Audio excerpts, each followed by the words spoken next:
Kicking off another weekend of Chair Shot Reality, WrestleZone.com, YouTube, Facebook, Twitter. You like it, you love it, you can't avoid it. And you want more of it. Justin LeBar, Renell Hunt, Juice Springsteen. You're voguing. Vogue. All right, guys, let's talk about what the main event was of Raw this past week. Goodness, Battle of the Giants. I love Braun Strowman. Braun Strowman. It's great. Versus Big Show at the Staples Center in Los Angeles. This is 1987. Everybody complain. Bear hugs for 3 minutes. Fee, fi, fo, fum. If you don't like it, you are effing dumb. They delivered. They gave you exactly what you needed to have. They gave right us there. chain that wrestling. match was great. Chain wrestling. He did a kip up. Nip he did a ups. chain wrestling. Oh my it was God. phenomenal. Drop It was kicks. phenomenal. Braun Strowman is on a new Screw your level. AJ Styles shirt. It was phenomenal. Maybe Braun should face AJ. Where's your Braun Strowman shirt? I don't know if they even have one. I just want one that just says Braun. Your facial and hair just keeps starting to going. get into Braun range. Well, maybe I'm. You know what? I'm trying to be him for WrestleMania. My thing is this. I don't know about you guys, but what I've been taught is the least you do is better. Yeah. A lot of times we see guys, LeBar, you even know this, Juice, you've been to shows where it seems like a match has too much. But sometimes the least you do is best. With these guys being at the caliber of height, weight, these guys are giants. Yeah. But yet they can still put on a great match, which shows you one thing. You don't have to do, salute. Much respect to everyone that does the 450s and everything else. But you just don't need it all to get completely right with the crowd. They did what they needed to do and went over and beyond people's expectations. I told people from day one, LeBar's on the same page. I think Juice is on the same page. Big guys can go. Braun Strowman, he is my man. I love everything about him. They would have had Madison Square Garden going crazy in '86, and they had the LA and the Staples Center in 2017. Me, Gene Okerlund would have been, how Vince Sr. would have been, it would have been going crazy. Let's be real here. Obviously, I'll acknowledge, if this was 12 months ago, Braun Strowman probably would have not delivered at that rate. Braun Strowman's had a lot of on-the-job training, Definitely. And he was in there with one of the best big men ever, maybe the best big men. And he's had a string of those. He was with Mark Henry last week, too. Right. Look, but as Renell was saying, the key here is that while there is certainly something to be appreciated about, the Noam Dars and the Sami Zayns and every person, I'm just randomly poking at people here, all the high-flying athletic stuff, there is something to be said about that. However, it's just that case of when you see it so much, it's hard to make it stand out.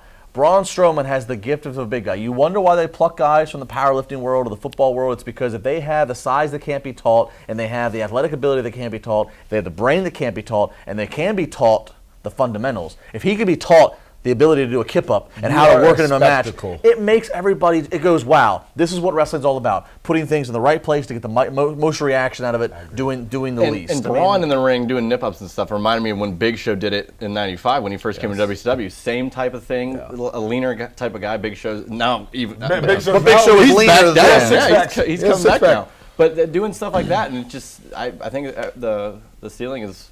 I don't understand. Again, if this was 1983 and it was a bear hug for 3 straight minutes, I understand. That's boring. It's hard to appreciate that size. But I don't get the stereotype and stigma that people have when they see that this is going to be the main event match of Raw, and they're just like, oh, this is going to be no good. Why? Because we're not seeing some holy, moment. I mean, that's not. I mean, come on. I think we saw enough moments with that match. Yes, in a different way. Yeah, I was saying that a nip up and chain wrestling, and I thought maybe they're going to do the suplex spot where they break the ring. But I think everyone thought that. Where do we go from here? Because we all know Braun Strowman's going to fight Roman Reigns at Fastlane. Big question about what Braun's going to do at Mania, Battle Royal. What's it going to be?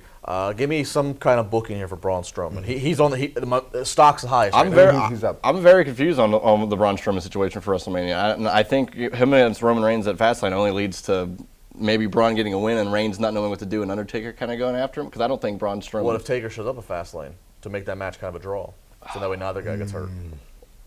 I don't know. You see, you threw a wrench in it. I have no idea. What do you think? You know what? You asked us. You don't have. There's a lot of things that send potential with this pertaining to WrestleMania. I do feel like this can go a lot of different ways. Now, with me, if you're saying we've seen Braun go up with big man versus big man, hey, let's add another big man in there. Eventually, somewhere down the line, even if it's not WrestleMania, Braun Strowman versus Brock Lesnar. I gotta see it. We gotta build this young big man. We see that Brock loves to do what's best for business. He has no problem with it. All the kudos to Brock Lesnar, but we still have one big guy that can still climb to the top of the totem pole.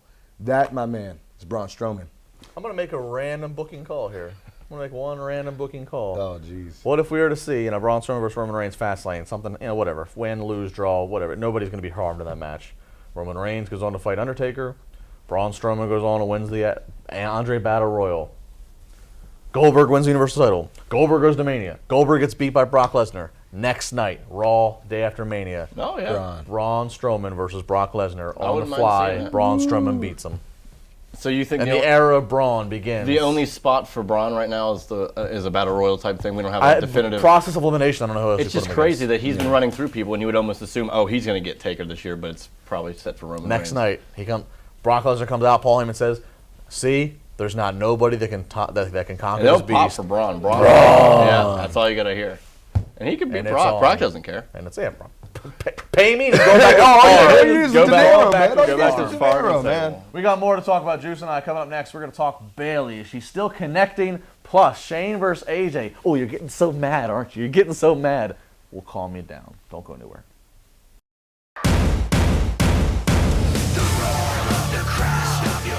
Dial up your watches. Josh Eisenberg at Josh Eisenberg 4, and it is now time for NXT in 90. NXT this past weekend featured 3 big storylines and 3 big reasons why you should tune in every Wednesday night on the WWE Network. First off, Peyton Royce defeated Liv Morgan and Ember Moon in a really solid triple threat match to determine the next #1 contender for Asuka's NXT Women's Championship. Well, it was Peyton Royce, and how can you hate Peyton? She is athletic, she's fierce in the ring, and her facial features are just spot on, and this is not John Cena, spot on whenever you're looking at somebody who can face Asuka, who has everything in the ring and not much outside of it. Also, moving forward in the night, you saw the beautiful, well, maybe not beautiful, but the bruiserweight and Pete Dunne pick up a great victory over, used to be called Mandrews, now Mark Andrews. Once again, I love the fact that the UK talent is getting an opportunity to expose their talent on WWE television regularly or on the WWE Network regularly.